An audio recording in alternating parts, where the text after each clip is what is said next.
नमस्कार दोस्तों, आप देख रहे हैं द हिंद 24 न्यूज। बैतबटी नगर पालिका की पहल पर शरद सम्मान कार्यक्रम आयोजित किया गया। इस मौके पर सांसद कल्याण बनर्जी, चापदानी विधायक Arindam Goin, CP Amit P Javalgi, DCP Arnab Biswas, नगर निगम मेयर पिंटू महतो व अन्य मौजूद थे। कार्यक्रम में आए अतिथियों को पुष्पगुच्छ, स्मृति चिन्ह देकर सम्मानित किया गया। कार्यक्रम मंच से विभिन्न पूजा समितियों को ट्रॉफी व चेक देकर सम्मानित किया गया। अंत में सांस्कृतिक कार्यक्रम के साथ दिन के कार्यक्रम का समापन होता है।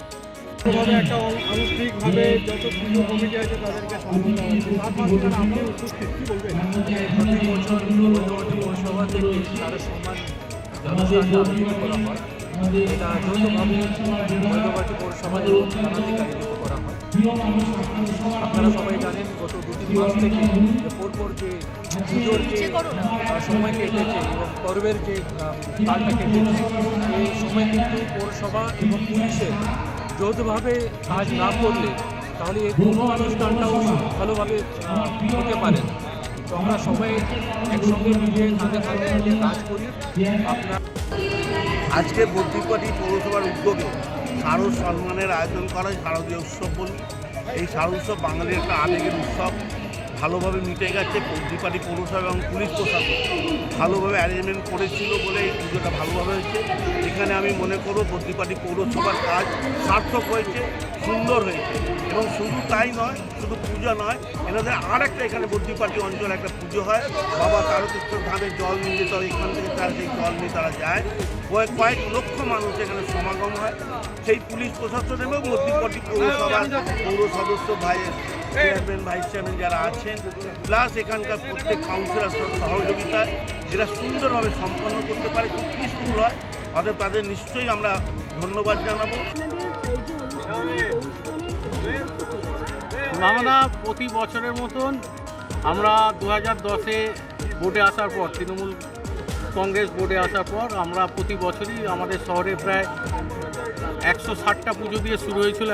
এখন 198টা পুজো কমিটি আছে, বারোয়ারি আছে। তাদেরকে নিয়ে আমরা জাজেদের বার করি দুদিন। তারা গিয়ে কারা মণ্ডপে প্রথম, কারা লাইটে প্রথম, কারা প্রতিমায় প্রথম, এরকম বিভিন্ন বিভাগ আছে। সেই বিভাগে ফার্স্ট, সেকেন্ড, থার্ড আমরা প্রাইজ দিয়ে থাকি। তাদের শারদ সম্মান করে আমরা শ্রীরামপুর থানা এবং বদ্রিপাটি পৌরসভা যৌথ উদ্যোগে শারদ সম্মান করে আমরা তাদেরকে প্রাইজ দিই এবং একটা সাংস্কৃতিক সন্ধ্যা থাকে।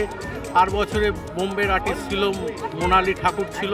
তার সাথে সাথে আমরা এবারে সেজতি আছে আর সিগনজিৎ আছে। এদের নিয়ে একটা সাংস্কৃতিক সন্ধ্যা আজকে হবে।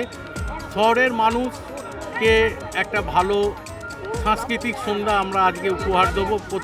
আমাদের বদ্রিপাটি পৌরসভার সমস্ত পৌর সদস্যদের উদ্যোগে সেইখানে আজকে একটা শারদ সম্মান অনুষ্ঠিত হবে, যেখানে মানুষ পুজো কমিটিগুলো উৎসাহিত হবে এবং তাছাড়া তার সাথে সাথে প্রোগ্রাম হচ্ছে। আজকে শারদ সম্মান 2024 বদ্রিপাটি পৌরসভার উদ্যোগে প্রতি বছর এই প্রোগ্রাম আমরা করি। আমাদের এই শহরে বদ্রিপাটি, শয়লাপুলি, চাতরা, এই নিয়ে আমাদের বদ্রিপাটি পৌরসভা। এই বদ্রিপাটি পৌরাঞ্চলে যে প্রতিমা, আলোকসজ্জা, মণ্ডপে এবং পরিবেশে এবং মহিলা পুজো কমিটিগুলো যেগুলো আছে, তাদের মধ্যে যাদের বেস্ট হয় তাদের আমরা পুরস্কৃত করি। তা আজকে ঠিক একইভাবে প্রতি বছরের মতো এবছরও শারদ সম্মান 2024 টোটাল আয়োজনে বদ্রিপাটি পৌরসভা। যেখানে দেখা যায় বারবার বিরোধী দল এবং শাসক দল যে সমস্ত রয়েছে, শাসক দলকে বারবার ধাক্কা মারার পরেও দেখা গেল পুজো এবার একদম ডামাডোল বেজে গেল। দেখুন, বাঙালিদের আবেগ বলতে পারেন এই দুর্গা পুজো। সারা বছর তারা এই পুজোর জন্য অপেক্ষা করে। যে ঘটনা এবছর ঘটেছিল সেই ঘটনা আরজিকর কাণ্ড, যেটা সত্যি দুঃখজনক। তার জন্য পুলিশ প্রশাসন থেকে শুরু করে, সরকার থেকে শুরু করে সবাই চেষ্টা করেছে যে দোষী সাজা হোক, শাস্তি হোক।